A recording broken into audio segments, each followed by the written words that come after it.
자, 지금 정치권에 이 이념 전쟁을 윤 쪽은 벌이고 있고, 이재명은 안 잡혀가기 버티기 단식을 하고 있습니다. 둘 다 어떻게 보면 진정성이 눈꽃만큼도 없어 보인다.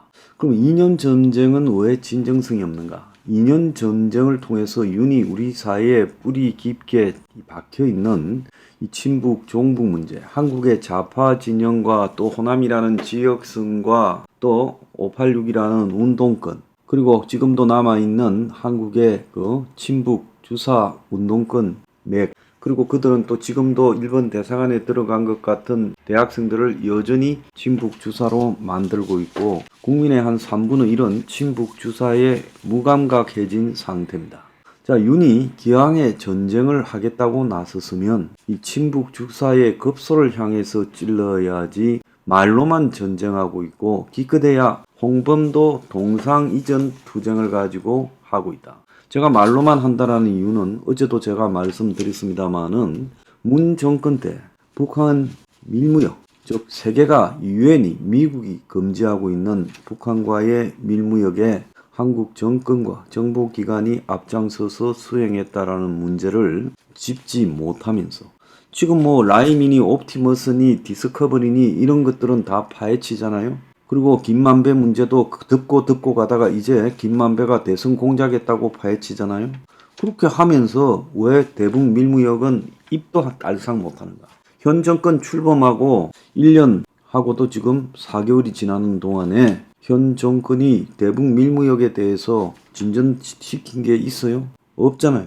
그래서 진짜 이 본질, 문재인 정권이 세계가 다 북한에 대해서 북핵 개발과 미사일 발사에 대해서 제재를 하는데도 불구하고 북한에 밀무역을 통해서 돈을 대줬다, 기름을 줬다라는 문제에 대해서 다 까발려서 맹맹백백하게 국민들한테 이 문 정권의 실체가, 한국의 진보 좌파 친북 정권의 실체가 이 정도이다. 즉 우리를 죽이려고 핵과 미사일을 개발하는 사람들에게 돈과 기름을 제공하고 있다.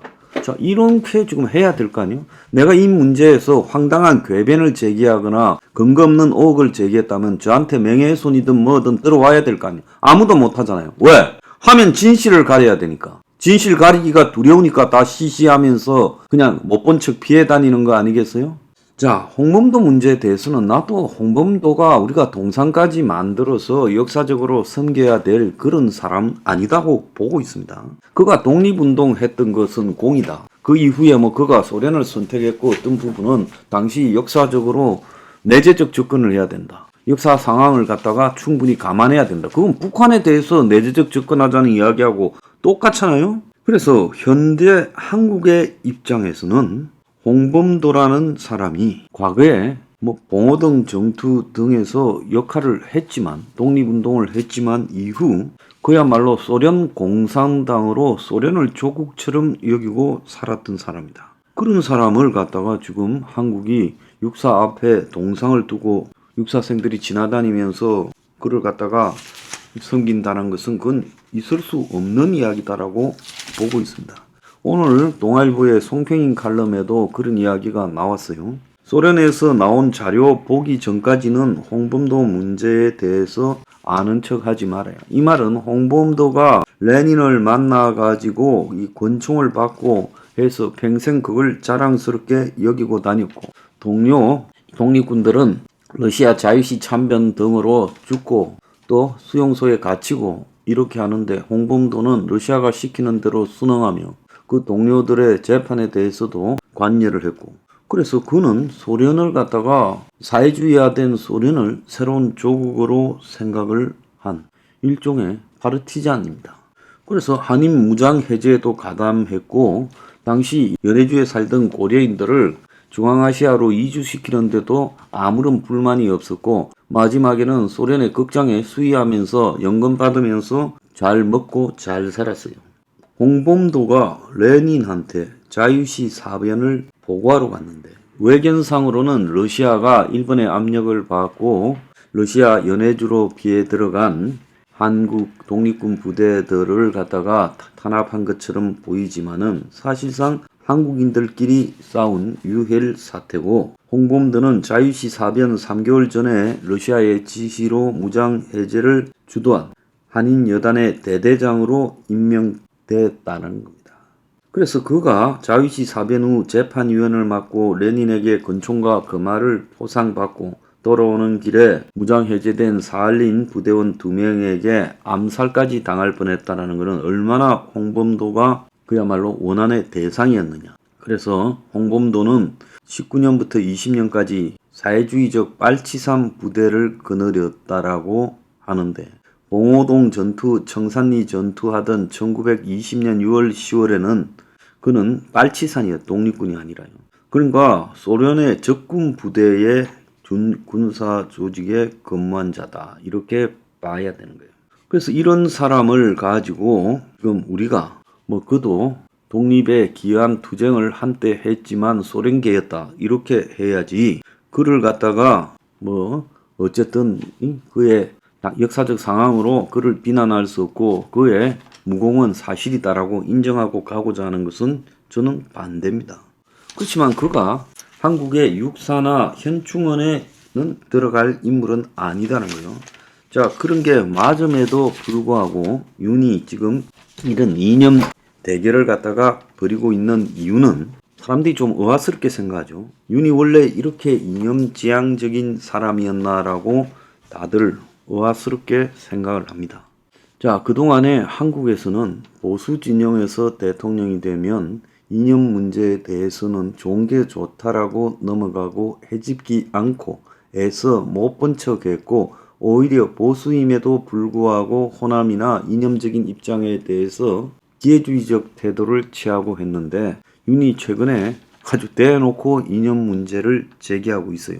보수의 대통령으로 지금 뽑혔던 이명박 박근혜는 이렇다 할 이념이 없어서 MB는 국정의 실용이라는 중도 상생이라는 걸 추구했고, 박근혜는 그 정확한 뜻을 알 수 없는 창조경제라는 말을 가지고 그냥 갔어요.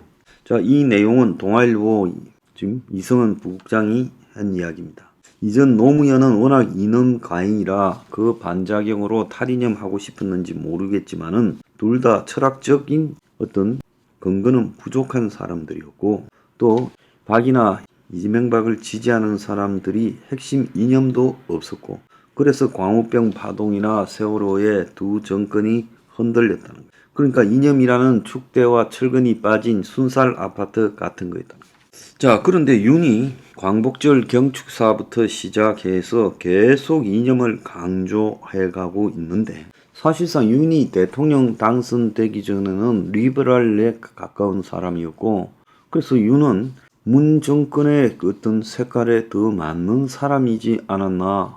그런데 그는 문 정권에서 대통령을 할 수 없으니 보수 쪽으로 와서 대통령 후보가 되어서 당선이 되었어요. 그런데 그가 지금 갑자기 이념적이 됐어요.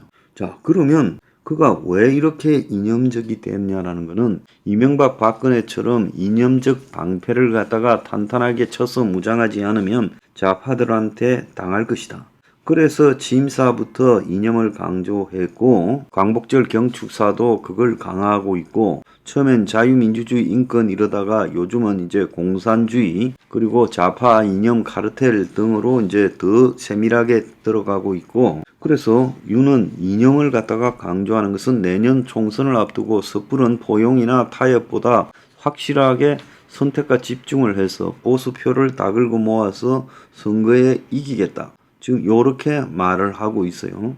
그래서 윤은 문재인, 조국, 추미애와 한때 같이 있다가 그들과 싸워서 나왔고, 또 국민의힘으로 온 뒤에는 이준석, 김종인, 유승민, 홍준표를 겪었고, 이제 이재명까지 경험하면서 한국 정치에서 포용이나 협치는 개나주라 일이 되고, 또 내년 총선에서 표가 별 나올 가능성이 없는 호남에 몰두하기보다는 항상 애매하게 처신하는 중도층 공략이라는 것보다는 자신이 할 수 있는 게 보수 지지층을 최대한 넓히는 것이다.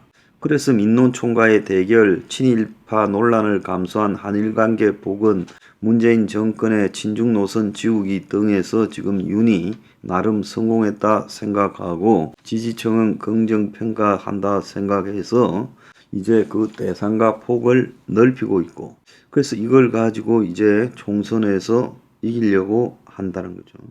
자, 이 반면에 이재명이는 지금 안 잡혀가기 위해서 단식을 하고 있고, 자, 이 단식의 명분으로 후쿠시마 오염수를 이야기하다가 힘이 빠지니까 이제 문 정권의 독재를 갖다가 지금 저지시키겠다고 말하고 있어요. 명분이 모호하기는 마찬가지예요. 차라리 안 잡혀가기 위해서 그런다고 말하는 게 명쾌한데, 단식하면서 이재명이 버티는데, 검찰은 이제 김만배의 대선 개입 카드를 가지고 이재명도 연관되지 않았나 해서 직접적으로 이제 이재명이 그 배우가 아닌가 지금 그렇게 공격을 하고 있어요. 그래서 오늘 김만배의 구속 만기에 대한 다시 재영장 청구, 그 재구속에 대한 신문이 있어요. 지금 현재 분위기로 보면 김만배가 추가 구속이 될 가능성이 있고, 검찰은 이제 이재명에 대한 곧바로 구속영장 청구로 갈 거다 이렇게 보여요. 자, 이런 부분들은 다 좋은데, 자, 문제는 뭔가 하면 여기에 자신들의 패만 보인다는 거야. 지금 국민의 민생이나 경제 위기나 이런 부분을 둘러싸고 도대체 뭘 말하고 싶은가가 없이 이념 논쟁으로 벌려가는데, 자, 그러면 이념 논쟁도 좋다 칩시다. 그래서 이념을 확실히 청산하고 그 다음에 먹고 사는 문제를 집중한다. 그것도 괜찮은데, 그렇다면 대북 밀무역부터 쳐야지요. 엉뚱한 부분들을 휘짓고 다닙니까? 동상이 뭐가 중요합니까? 대북 밀무역부터 쳐야 이 이념 논쟁의 진정성을 인정한다. 아니면 전부 쇼고, 쇼는 결코 성공할 수 없다는 거예요.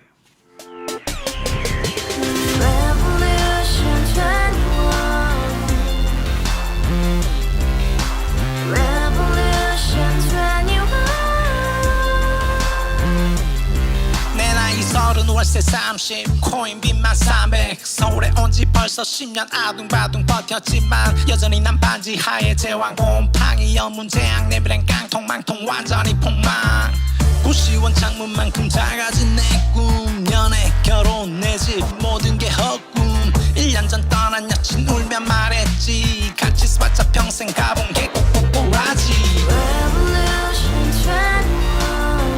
가바후스 700 나도 소유주 가바후스 700 나의 소유주 택시기사 우라부지 마트캐셔 울어무니 우리 집안 다 털어봤자 후줄 그래 개선민 내 미래 거기서 팍 끝난 거지 팍더 이상 노력 따윈 괴물이 스펙 찾아 쌈말리 비오는 날 알바 잘려 맨날 학원 날 개쳐 발려 밤비 내리는 양화대교 홀로 걷고 있을 때 현수막에 아로 새겨진 평당 700짜리 아파트 다같이 소리 질러 혁명 21 가바후스 700 나도 소유주 가바후스 700 나의 소유주 You and I, we live together in the house, brand new day, and your dream had just begun. Revolution 21, only hope and happiness. 너의 곁에 내가 영원히 지금까지 정치인들 입만 열면 찝찝찝 개소리 멍멍멍 쳤다 하면 뻥 잘난 부모 만나 잘난